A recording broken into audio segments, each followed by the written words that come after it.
And yet again, we have had another 4.2k day. Now, it was an extremely emotionally draining trade, but it paid off. It tested my confidence, it tested my perception, and we pulled through, boys. This is the whopper that we caught today.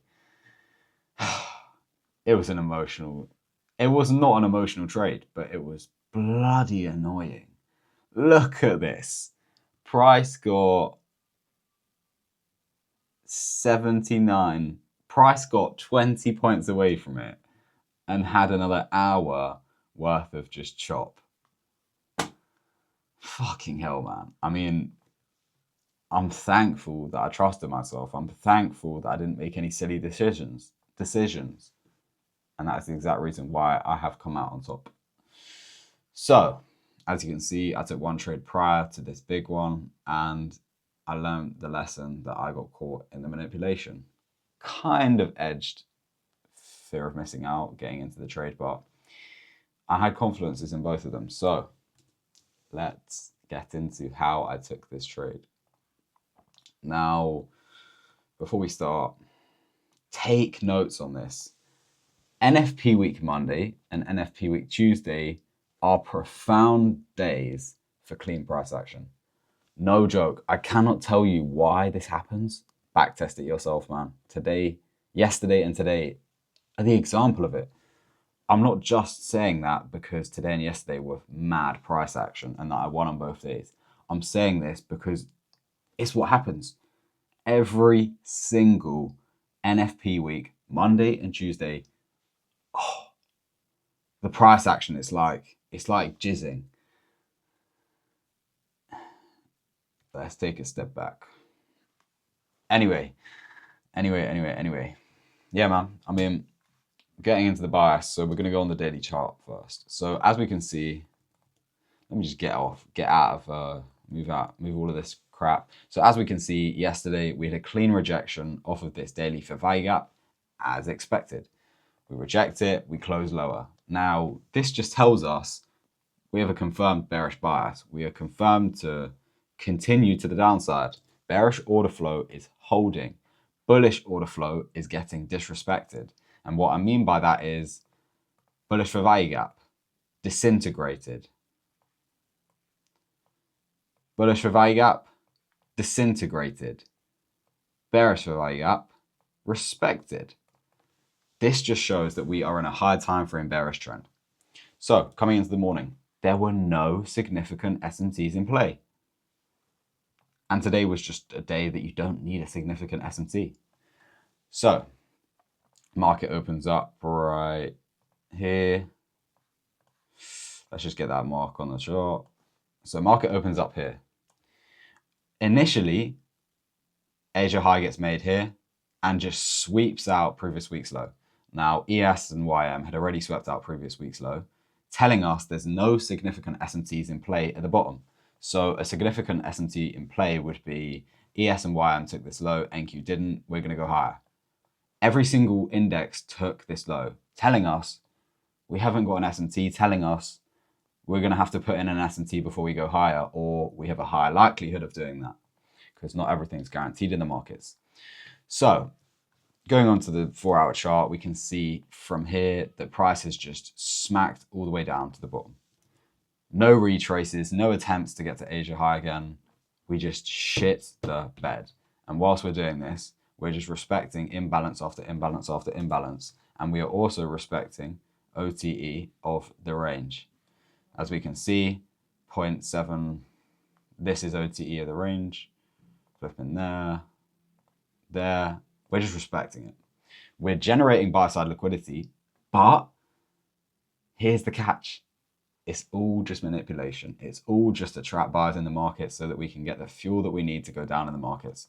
Why do markets move? Or no, how do markets move? To go up, we have to go down. To go down, we have to go up.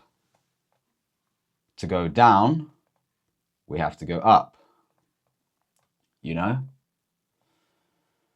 And to go up, we have to go down.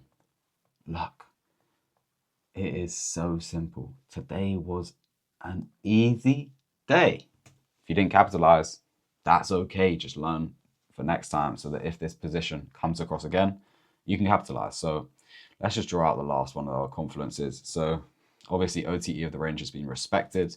Now, whilst we are chopping around all the way here, we have got London highs resting, Asia highs resting, midnight opening gap resting. 9:30 opens up. We have got internal low resistance buy side liquidity. So low resistance liquidity is literally just like, look, high, let's go on the 1 minute. All of these highs are untapped. High, high, high, high, high, high, high, high, high, high, high. It's just a bunch of stacked up liquidity. So this would be low resistance buy side liquidity because we just expect it to all get ran instantly. And as we can see, that happened. That happened. So what we need to remember is people who are going in long here are putting their stop losses at this low, or this low. Now, we are using them as liquidity. We are hunting their liquidity. Their SLs are RTPs. You've heard that before, but this isn't a joke. This is just genuinely how to think about this shit. So we got Asia high. We got Asia high resting, opening gap range resting, and London high resting. What does this tell us? This tells us that as soon as we break structure to the upside here, people think we're going to have a continuation off of this fair value gap to the upside because we've broken internal structure. We've still got a bunch of buy side liquidity resting, and we got high time frame bearish. We've got high time frame bullish. We have high time frame bullish targets. It is all just manipulation, buddy. As we said, to move down, we have to move up, aka manipulation. So there was no SMTs put in here. None at all. Price didn't sweep up this high on any chart, meaning that there's no SMTs from London high, this high, that high, nothing. The only SMT that I saw in this whole range was right there, that 30-second one. So getting into the trade, enough of the waffle, 1 minute fair value gap gets put in play. What do I want to see if we're bearish? I want to see us just demolish it. Just demolish it. And I'm not going to enter in as soon as we demolish it because I want to see how it reacts to the fair value gap, because it could be a possibility we're trapping in shorts to then just use them as liquidity. So we can see, pop down to the 30-minute chart, 30-second chart. Price has friction passing through it and then goes higher. ES ends up sweeping out this high, NQ doesn't. We then end up just pushing lower here and up on this big candle here. That was the primal entry. Primal entry was literally just enter in here, targeting London low or even targeting that liquidity. We did not get that. We're not going to reminisce over missing that.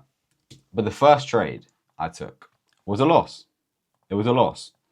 I waited for utter conviction to align. I waited for us to blast through this 1 minute inverse and confirm that we're going to go to the downside. What confirms that we're going to go to the downside? We break internal structure once again. So as soon as we break below this, after rejecting this, after putting in an S&T, I'm like, cool. I ended up leaving it way too late and entered on this candle. I ended up waiting to enter. No, sorry, it was like this candle. It was like that candle. I entered on the fucking liquidity sweep. That was a big mistake today, and I kind of FOMO'd into the trade. But confluences did say we were going to push lower regardless. So anyway, I ended up putting my stop loss at $200. I'm not going to put it at this high. I'm not going to put it at that high because I was originally just aiming for a 1 to 2 risk to reward. I was originally just aiming for a 1 to 2. So the trade looked something like that. There was like a 1 to flipping 3 or something. 1 to 1.3, and I ended up getting stopped out. Now, as I got stopped out, this just gave me utter conviction we were going to go to the downside. What have we done here? We have left London low resting. As we as we broke 1 minute structure to the downside, yeah, you know the amount of people who are going to be going short.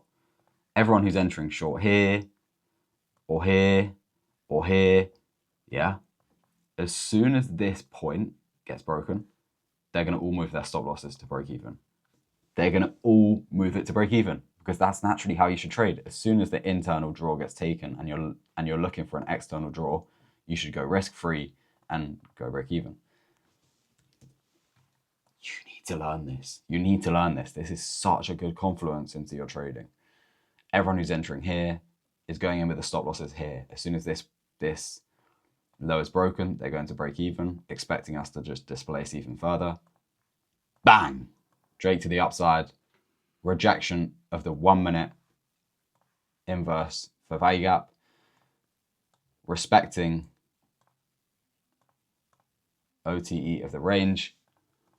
Boys, there's only one thing we can do. There's only one thing we can do. We're down $200 off the first trade. Now we're just going to go in short. Literally just going to go in short. And notice how I left a runner for this low. Notice how I left a runner. You need to actively learn from your mistakes. Yesterday, I identified I did not leave a runner in the trade. And I lost out on profits. Now, it was potential profits because the trade hadn't hit full TP when I took the flipping contract off, but ignore what I just said. Yesterday, I did not leave a runner and I paid the sacrifice. Today, I left a runner and we absolutely smashed the day. Smashed it. 1 to 6.3. Look, boys, we're on a 2-day win streak. This is the first 2 days on expresses in the past month. We're up 1.2k on each account. We're up 6k overall. We're not throwing this opportunity in the bin.